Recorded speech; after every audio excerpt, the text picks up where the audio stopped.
सन 2014 से वर्तमान समय 2024 में गुरुदेव भगवान हिसार जेल में बैठे हैं, तो पाठ कैसे व कहां करवाएं।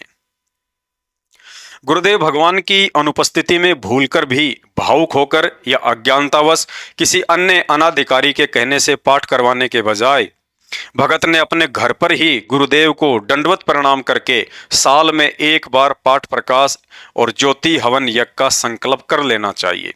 शंका, घर पर पाठ व ज्योति का संकल्प कैसे किया जाता है।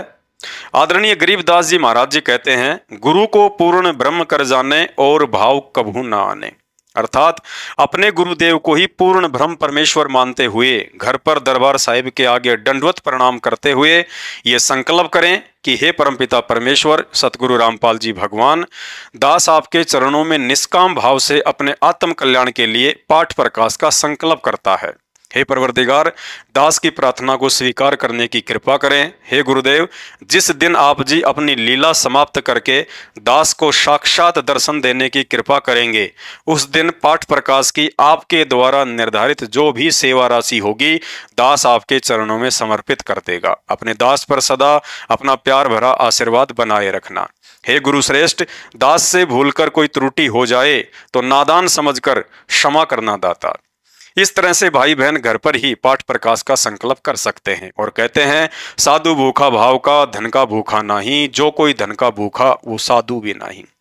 सेठों के सेठ जगत सेठ पूज्य गुरुदेव सतगुरु रामपाल जी भगवान अपनी आत्माओं के भक्ति भाव के भूखे हैं, ना कि धन के। शंका, घर पर पाठ प्रकाश का संकल्प करते समय पाठ के पैसे निकाल कर रखने हैं या नहीं, रखने हैं तो कितने पैसे रखें।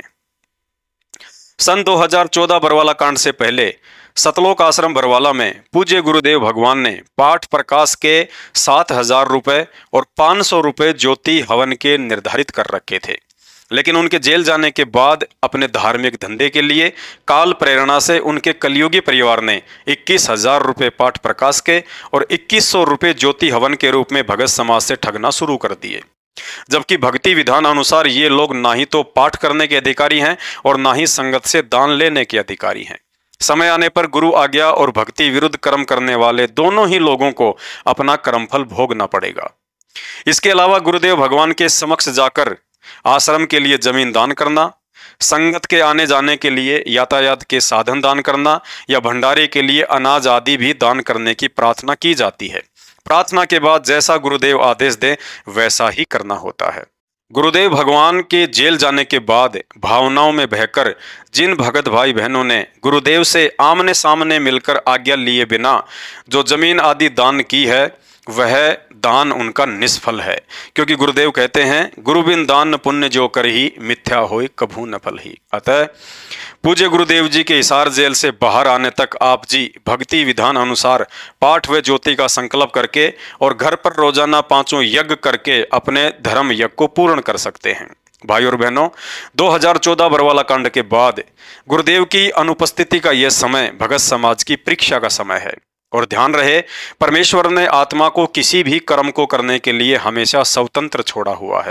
सतलोक में आत्मा स्वतंत्र थी और इसी स्वतंत्रता का फायदा उठाकर भावनाओं में बहकर हम सभी काल पर आस्था लगा बैठे थे, जिसका नतीजा गुरुदेव के तत्व ज्ञान से आज हमें पता चल चुका है।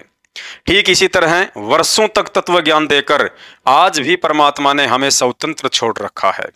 अब हम जैसे भी भक्ति विरुद्ध कर्म या कुकर्म करेंगे तो भविष्य में परिणाम भी हम ही भोगेंगे। अतः गुरुदेव भगवान के भक्ति विधान अनुसार दान हमेशा सुपात्र को ही किया जाता है, कुपात्र को नहीं। और सुपात्र केवल सतगुरु रामपाल जी भगवान हैं।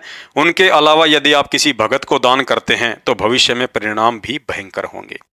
शंका, साध संगति से जुड़े भाई बहन भी तो सेवाओं के लिए दान करते हैं, क्या ये गलत नहीं है। साध संगति से जुड़े सत्सेवक भाई बहनों द्वारा मुझ पवन दास को जो पैसा भेजा जाता है, वह पैसा सोच समझकर नादान संगत को जगाने के लिए सेवा राशि के रूप में दिया जाता है, ना कि दान के रूप में। तो आज के शंका समाधान में केवल इतना ही।